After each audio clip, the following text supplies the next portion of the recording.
covering the northern Bahamas? You're watching the Bahamas Tonight, Northern Edition. Welcome back. A Bahamian politician turned author visiting Grands Bahama to share his story of how he overcame adversities to achieve success. Sabrina Brown has his story. Veteran politician Alfred Sears promoting his first release on Grand Bahama, A Community Life, A Redemptive Story. It tells of his rise from reform school to the Minister of Education and Attorney General. He said his transformation took place at the Boys Industrial School. From the Boys Industrial School, I went to St. Augustine's College, and then I went on to Columbia University, became a tenured lecturer at the City University of New York, qualified as a lawyer, came home, established a family and also a law firm, and in public life served the constituency of Fort Charlotte for 2 consecutive terms as Minister of Education and Attorney General. Sears grew up on Grand Bahama in the settlement of 8 Mile Rock. He's one of 12 children who were raised by his mother. As he shared his story with students at Sunland Baptist Academy, Sears told the young people that no matter how challenging their present circumstances may be, they have the power to determine their future. We don't choose the circumstances of our birth. We don't choose the challenges that we may find ourselves in early, but we have the ability to dream of a different future. And with hard work, with persistence, we can achieve whatever our dreams are. He said he's grateful that those who were responsible for his life did not give up on him. Teachers stayed with me after school, worked with me during lunchtime. So I know within these communities, in 8 Mile Rock, in Freeport, we have this incredible pool of talent and genius, and I'm sharing my experience to inspire them. Sabrina Brown, ZNS Network News. Students being encouraged to look beyond the ordinary careers and consider other professions that are available to them. The Jack Hayward Senior High School pushing untapped careers during a career fair this week. Tonight, Kimberly Mullings talks with some of the professionals involved. The Guidance Department at Jack Hayward Senior High School is leading the way by taking the opportunity to shed light on untapped careers. Featured untapped careers included veterinary science, laboratory technology, aviation, and dental hygiene. Employee of Rescue Memorial Mortuary and Crematorium Services Dennis White says educating the students about mortuary science is a worthwhile effort since it's a career that will always be in demand. This is a very great field for them to enter. Money is here. Death is a part of life. So it is appointed unto man once to die. So that's something they have to experience. Well, it is a business. You have to deal with police officers, doctors, insurance. You see different people every day. Edney Anderson, CEO of Pine Yard Steel and Technical Center, exposed the students to the advantages of welding on Grand Bahama and abroad. We have the shipyard that needs welder, container port needs welder, Baco needs welder. All of the construction field need welding. Welding is an essential need. In fact, the U.S. needs 5 million welders. They are now importing welders. Welding has become so essential.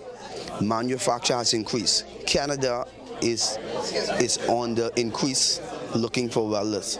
So the world is now looking for welders. Registered pharmacist with the Grand Bahama Health Services, Tina Roberts, says there is more to a profession than what meets the eye.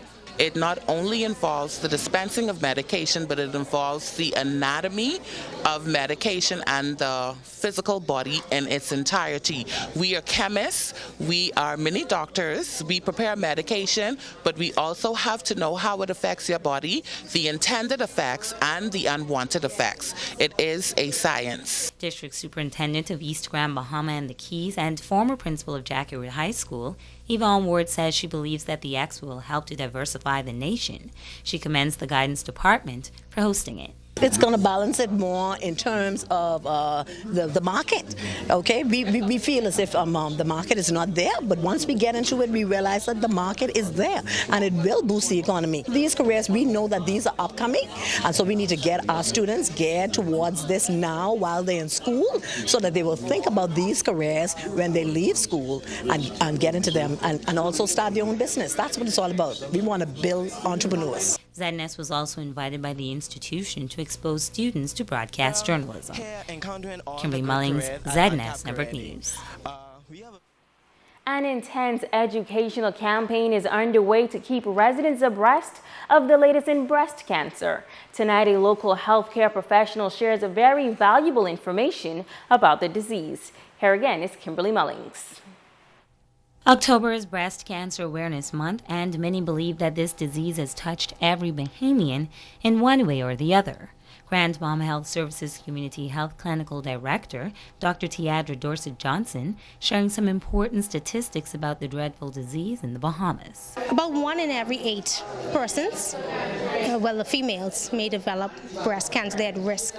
And our incident here is even greater because we found that there's a genetic component, especially amongst females who may have had that family history of it. We call it a BRCA1 mutation in the gene. There was a study, in the Bahamian study, that showed that amongst persons who develop breast cancer, about 23% of them had this mutation. Normally the mutation is only found about 3%, but we had 23%. So it means definitely there is a greater risk amongst the Bahamian population, especially if there may have been a first-degree relative, a mother, a sister, an aunt, who may have had breast cancer. Now, certain risk factors can't be changed, like one's age, gender, or race, but Dr. Dorset-Johnson says others can be changed. For persons who are still menstruating, seeing their period every month, would like to check your breasts after each period, a week after.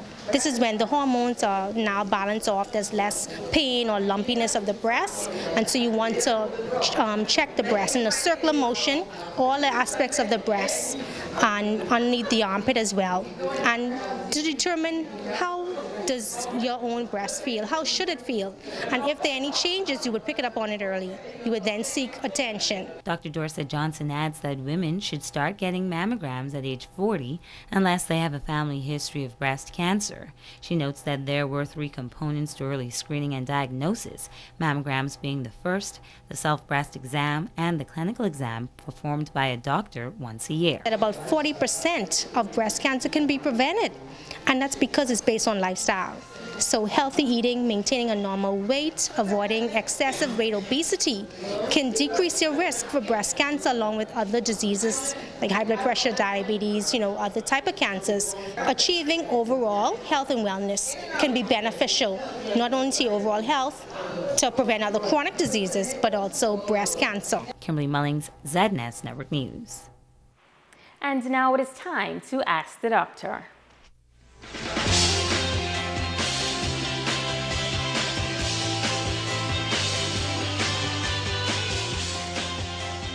I'm Dr. Monique Pratt. Welcome. Continuing our discussion on birth control refers to methods or devices that prevent pregnancy. Today I will focus on effective birth control methods for men. The device that males use as a form of birth control is a common one called condoms. When used properly, every time a man has sexual intercourse, condoms are very effective at preventing pregnancy. Plastic condoms can also protect against sexually transmitted infections such as HIV, herpes, and gonorrhea. However, lambskin condoms do not offer the same protection because it is made from a material that has tiny pores in it. So, if you are sexually active, thinking about becoming pregnant, or if you have questions about birth control and your reproductive health, please see your doctor as soon as possible. I'm Dr. Monique Pratt, and this has been Ask the Doctor. Don't go away, a check on sports is up next with Ricardo Lightborn.